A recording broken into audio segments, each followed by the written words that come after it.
মৰমৰ ছাত্ৰ-ছাত্ৰীসকল তোমালোক সকলোকে লাৰ্নিং আছামিছৰ সৈন্যতে ভিডিঅ'লৈ স্বাগতম জনাইছো। আজিৰ এই ভিডিঅ'টিৰ জৰিয়তে মই তোমালোকলৈ লৈ আহিছো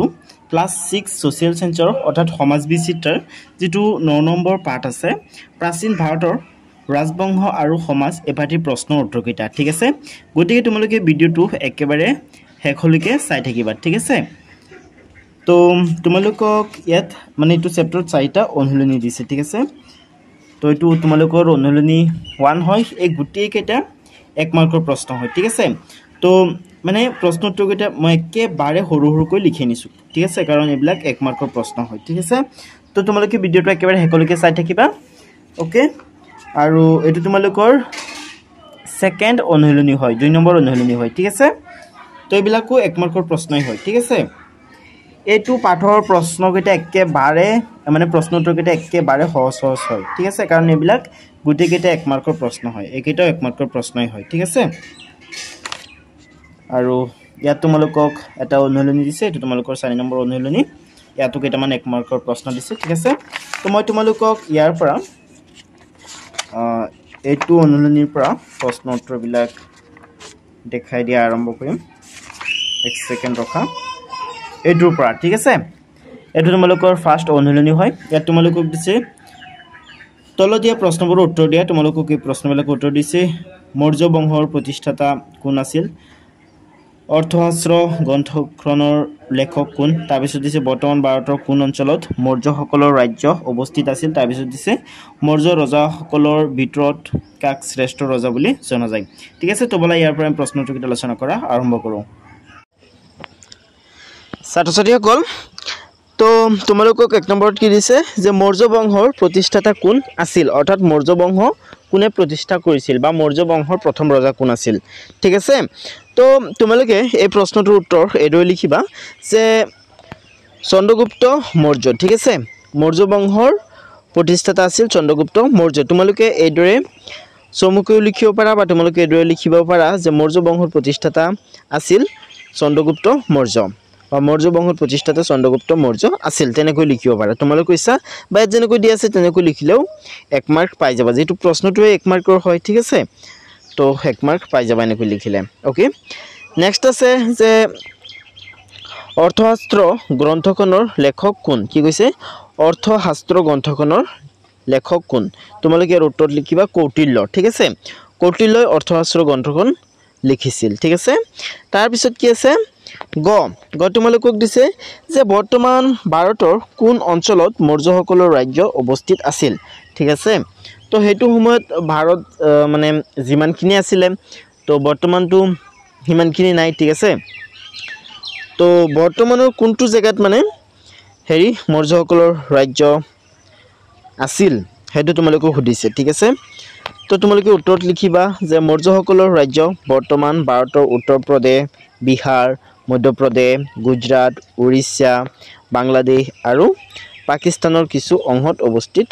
আছিল ঠিক আছে। বাংলাদেশ পাকিস্তান এইবিলাকটো বৰ্তমান ভাৰতৰ পৰা সিপাৰেট হৈ গ'ল ন বেলেগ হৈ গ'ল। তো আগতে এইবিলাক ভাৰতৰে সংগ আছিল বাংলাদেশ আৰু পাকিস্তান ঠিক আছে। স্বাধীনতাৰ পিছত মানে এইবিলাক ভাৰতৰ পৰা পৃথক হৈ গ'ল ঠিক আছে। বাংলাদেশ আৰু পাকিস্তান প্ৰথমে এটাই আছিল পাকিস্তান আছিল ঠিক আছে কিন্তু পিছত বাংলাদেশও পাকিস্তানৰ পৰা পৃথক হৈ গৈছে ঠিক আছে। তো এইবিলাক তোমালোকে আগৰ ক্লাছবিলাকত পঢ়িবলৈ পাবা ক্লাছ 9 10 11 12 এইবিলাকত পঢ়িবলৈ পাবা ঠিক আছে। তো এতিয়া ঘট চোৱা ইয়াত তোমালোকক দিছে যে মৌৰ্য ৰজাসকলৰ ভিতৰত কোন শ্ৰেষ্ঠ ৰজা বুলি জনা যায় ঠিক আছে। অৰ্থাৎ বেষ্ট ৰজা কোন আছিল মৌৰ্য ৰজাসকলৰ ভিতৰত পাৱাৰফুল ঠিক আছে সকলো ফালৰ পৰা মানে তেও বেষ্ট কোনজন ৰজা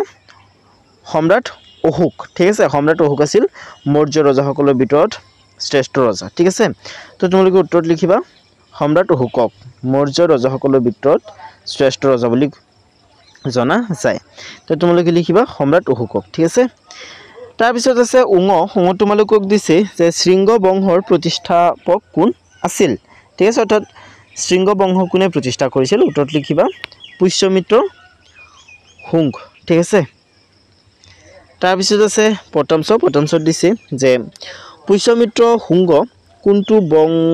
বৰ্ণৰ লোক আছিল অৰ্থাৎ কোনটো জাতিৰ লোক আছিল তো তোমালোকে লিখিবা ব্ৰাহ্মণ বৰ্ণৰ ঠিক আছে। তাৰপিছত আছে দ্বিতীয় চ ইয়াত তোমালোকক দিছে যে গুপ্ত বংশৰ প্ৰতিষ্ঠাপক কোন আছিল ঠিক আছে তোমালোকৰ উত্তৰত লিখিবা শ্ৰীগুপ্ত ঠিক আছে শ্ৰীগুপ্ত আছিল গুপ্ত বংশৰ প্ৰতিষ্ঠাপক প্ৰথম সম্ৰাট আছিল গুপ্ত বংশৰ শ্ৰীগুপ্ত তাৰপিছত তোমালোকক দিছে যে মৌৰ্যসকলৰ সময়ত উচ্চ পদবীধাৰী বিষয়সকলক কি বুলি জনা গৈছিল তো তোমালোকে ইয়াৰ উত্তৰত লিখিবা যে আমাত্য বুলি জনা গৈছিল ঠিক আছে সৰি অমাত্য ওকে মৌৰ্যসকলৰ সময়ত উচ্চ পদবীধাৰী বিষয়সকলক অমাত্য বুলি জনা গৈছিল ঠিক আছে তো এই উত্তৰটো লিখিবা সোৱা কিমান চমুকৈ উত্তৰটো লিখিছো ন তো তোমালোকে ভিডিওটো হেকলৈকে চাই থাকা হেকলৈকে চালে তোমালোকে ইয়াতেই গুটেকিটা প্ৰশ্নোত্তৰ পাই যাবা অনুলনি 1 অনুলনি 2 অনুলনি 3 আৰু 4 ৰ গুটেকিটা প্ৰশ্নোত্তৰ পাই যাবা ঠিক আছে তো এতিয়া সোৱা যত তোমালোকক দিছে যে অশোকৰ শাসনকালত উচ্চ পদবীধাৰী বিষয়সকলক কি বুলি জনা কৈছিল বা কি বুলি কোৱা হৈছিল তো তোমালোকে উত্তৰত লিখিবা যে মহামন্ত্ৰী বুলি কোৱা হৈছিল ঠিক আছে অশোকৰ শাসনকালত উচ্চ পদবীধাৰী বিষয়সকলক মহামন্ত্ৰী বুলি কোৱা হৈছিল ঠিক আছে তো ষ্টুডেন্টস তোমালোকে এদৰে ধুনিয়াকৈ উত্তৰটো লিখিবা একেবাৰে সমসমকৈ লিখিছো তোমালোকৰ কাৰণে গুটিকেইটা প্ৰশ্নটো ঠিক আছে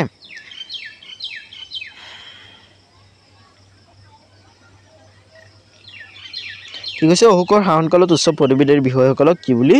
কোৱা হৈছিল মহামন্ত্ৰী বুলি কোৱা হৈছিল ঠিক আছে তো এতিয়া নিয়ত চোৱা নিয়ত তোমালোকক দিছে যে অধ্যক্ষ বোলা বিষয়াসকলৰ দায়িত্ব কি আছিল কি কৈছে অধ্যক্ষ বোলা বিষয়াসকলৰ দায়িত্ব কি আছিল তোমালোকে ইয়াৰ উত্তৰত লিখিবা যে অধ্যক্ষ বোলা বিষয়াসকলৰ দায়িত্ব আছিল বিভিন্ন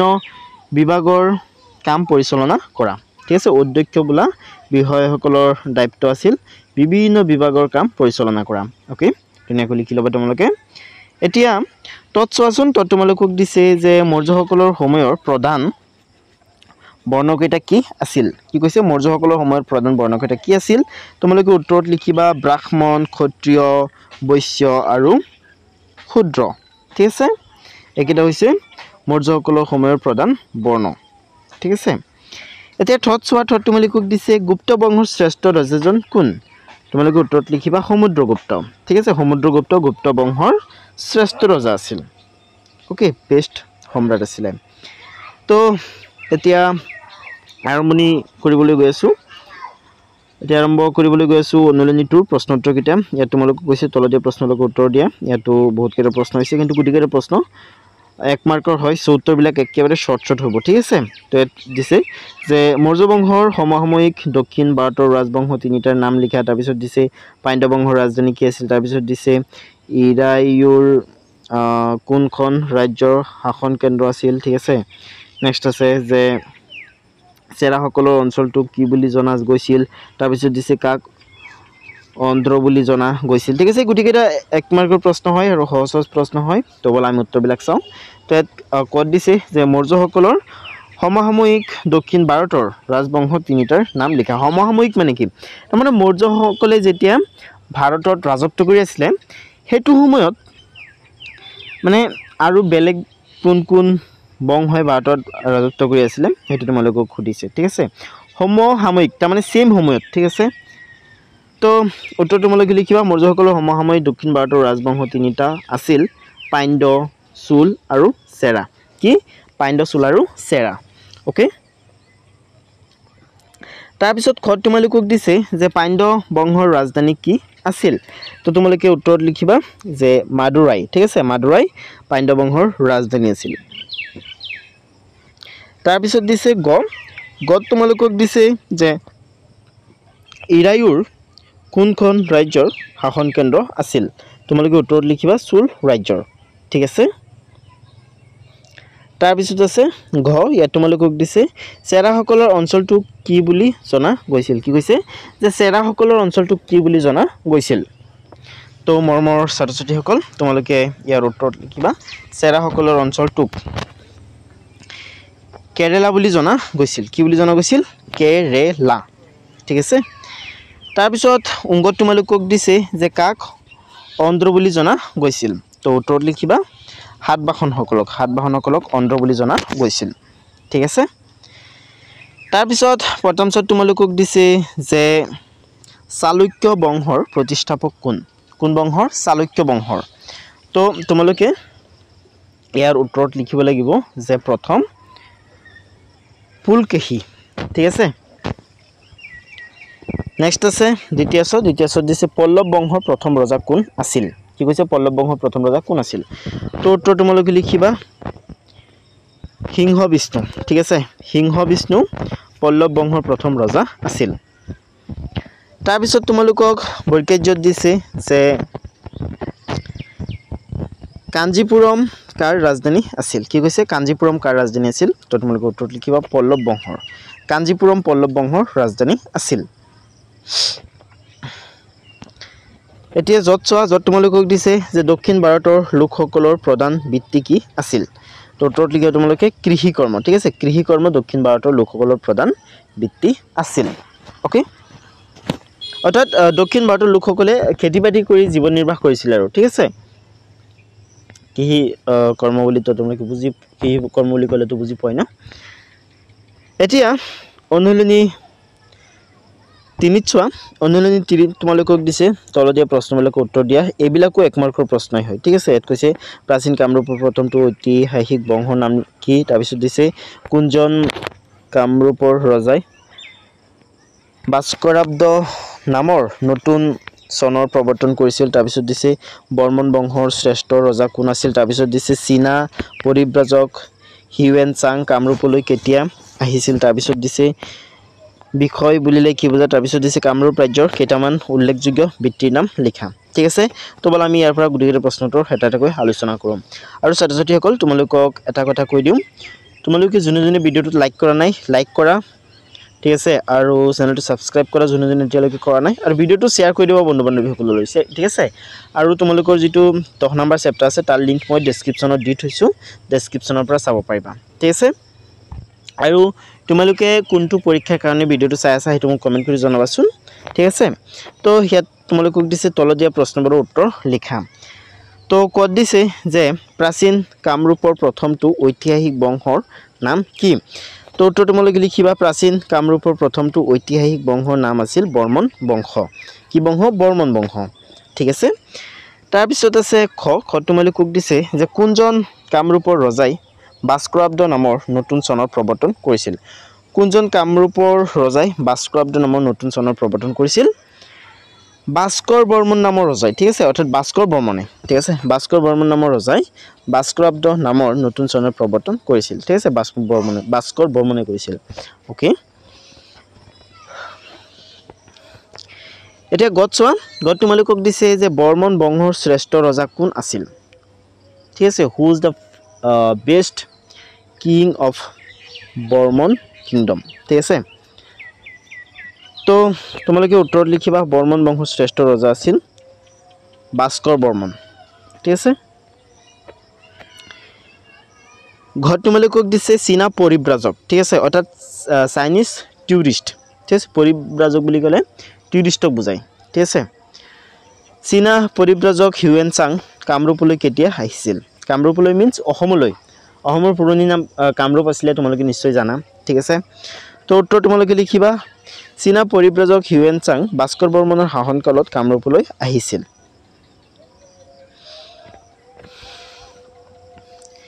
এতিয়া উঙত তোমালোকক দিছে যে বিষয় বুলিলে কি বুজা কি কৈছে বিষয় বুলিলে কি বুজা তো উত্তৰ তোমালোকে লিখিবা যে বিষয় বুলিলে কামৰূপ ৰাজ্যৰ প্ৰশাসনিক গোট বুজায় কি কৈছে বিষয় বুলিলে কামৰূপ ৰাজ্যৰ প্ৰশাসনিক গোট বুজায় ওকে তাৰ পিছত দিছে যে কামৰূপ ৰাজ্যৰ কেইটামান উল্লেখযোগ্য ব্যক্তিৰ নাম লিখা তোমালোকক কামৰূপ ৰাজ্যৰ কেইটামান উল্লেখযোগ্য ব্যক্তিৰ নাম লিখিবলৈ দিছে ঠিক আছে অৰ্থাৎ অসমৰ মানে হেইটো সময়ৰ অসমৰ মানুহে মানে মানুহৰ কি জীৱিকা আছিল কি বৃত্তি আছিল ঠিক আছে তো উত্তৰ তোমালোকে লিখিবা যে কামৰূপ ৰাজ্যৰ কেইটামান উল্লেখযোগ্য বৃত্তি আছিল কৃষি কাপোৰ বোৱা কাহ পিতলৰ পাত্ৰ তৈয়াৰ কৰা আৰু মাটিৰ পাত্ৰ তৈয়াৰ কৰা ঠিক আছে তো এই উত্তৰটো তোমালোকে ধুনীয়াকৈ লিখি লবা এটো তোমালোকৰ লাষ্ট অনুশীলনী হয় অনুশীলনী 4 ঠিক আছে তো তোমালোকক কৈছে তলতে প্ৰশ্নবিলাকৰ উত্তৰ লিখা ইয়াত কত কৈছে যে গুপ্ত যুগক কিয় সোণালী যুগ বুলি কোৱা হৈছিল তাৰপিছত দিছে যে কালিদাসে লিখা তিনিখন নাটকৰ নাম লিখা তাৰপিছত দিছে বৰ্তমানৰ নাম প্ৰয়াগৰাজ প্ৰশস্তিৰ লেখক কোন আছিল তাৰপিছত দিছে দ্বিতীয় চন্দ্ৰগুপ্তৰ সভাসদ অমৰ সিংহই ৰচনা কৰা অভিধানখনৰ নাম কি তাৰপিছত দিছে দক্ষিণ ভাৰতত কি ভাষাত নাটক কবিতা আদি ৰচনা কৰা হৈছিল ঠিক আছে তো গোটেইকেইটা ইজি হয় ঠিক আছে আৰু গোটেইকেইটা এক মাৰ্কৰেই হয় তো বলা আমি এটাতে আলোচনা কৰোঁ তো তোমালোকক ক'ত কি দিছে যে গুপ্ত যুগক কিয় সোণালী যুগ বুলি কোৱা হৈছিল কি কৈছে গুপ্ত যুগক কিয় সোণালী যুগ অৰ্থাৎ গোল্ডেন পিৰিয়ড বুলি কোৱা হৈছে তো তোমালোকে উত্তৰত লিখিবা যে গুপ্ত যুগক সোণালী যুগ বুলি কোৱা হৈছিল কাৰণ এই সময়ত সাহিত্য সংস্কৃতি বিজ্ঞান আৰু শিল্পৰ বহুত বিকাশ হৈছিল ঠিক আছে কি হৈছিল গুপ্ত যুগত কি হৈছিল গুপ্ত যুগত সাহিত্য সংস্কৃতি বিজ্ঞান আৰু শিল্পৰ বহুত বিকাশ হৈছিল সেই কাৰণে গুপ্ত যুগক সোণালী যুগ বুলি কোৱা হৈছিল ঠিক আছে ওকে এতিয়া খত চোৱা কত তোমালোকক দিছে যে কালিদাসে লিখা তিনিখন নাটকৰ নাম লিখা তোমালোকক কালিদাসে লিখা তিনিখন নাটকৰ নাম লিখিবলৈ দিছে তো তোমালোকে এদৰে লিখিবা যে কালিদাসে লিখা তিনিখন নাটকৰ নাম হ'ল মালবিকাগ্নিমিত্ৰম নেক্সট আছে অভিজ্ঞান শকুন্তলম নেক্সট আছে বিক্ৰমোৰ্বশিয়ম ঠিক আছে বিক্ৰমোৰ্বশিয়ম ঠিক আছে নামকেইটা অলপ জটিল হয় ঠিক আছে তোমালোকে প্ৰেক্টিছ কৰিবা আহি যাব ঠিক আছে তো যে তোমালোকে নাটক তিনিটাৰ নাম লিখিবা ধুনীয়াকৈ এতিয়া গত চোৱা ইয়াত তোমালোকক দিছে যে বৰ্তমানৰ নাম প্ৰয়াগৰাজ প্ৰশস্তিৰ লেখক কোন আছিল কি কৈছে বৰ্তমানৰ নাম প্ৰয়াগৰাজ প্ৰশস্তিৰ লেখক কোন আছিল উত্তৰত লিখিবা হৰিসেন ঠিক আছে তাৰপিছত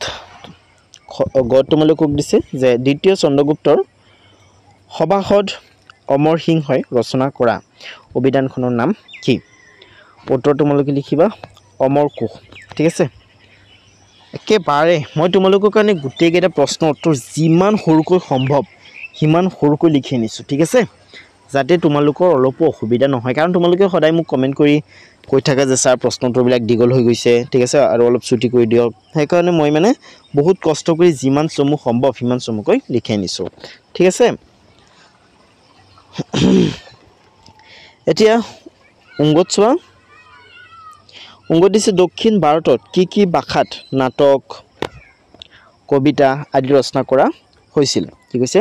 দক্ষিণ ভাৰতত কি ভাষাত নাটক কবিতা ৰচনা আদি ৰচনা কৰা হৈছিল তো দক্ষিণ ভাৰতত যিকেইটা ভাষা আছে যেনেকৈ নেকি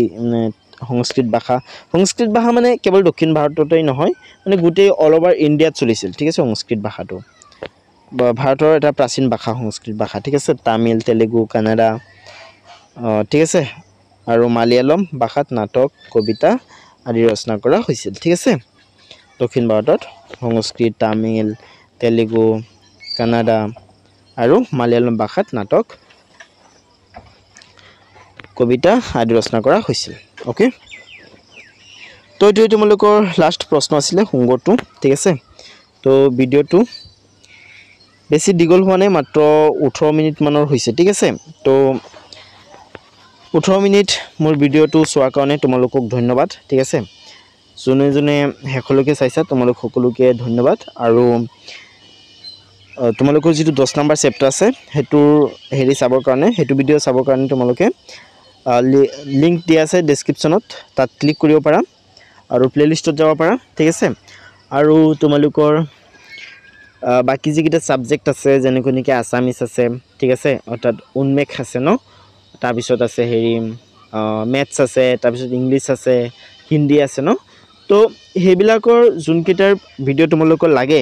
হেবিলাক সাবজেক্টৰ যোনকেইটা চেপ্টাৰৰ ভিডিঅ' লাগে তোমালোকে মোক কমেন্ট কৰি জনাবা ঠিক আছে তো আজি ভিডিঅ'টো ইমান আছিল আজি ভিডিঅ' চোৱাৰ বাবে তোমালোক সকলোকে ধন্যবাদ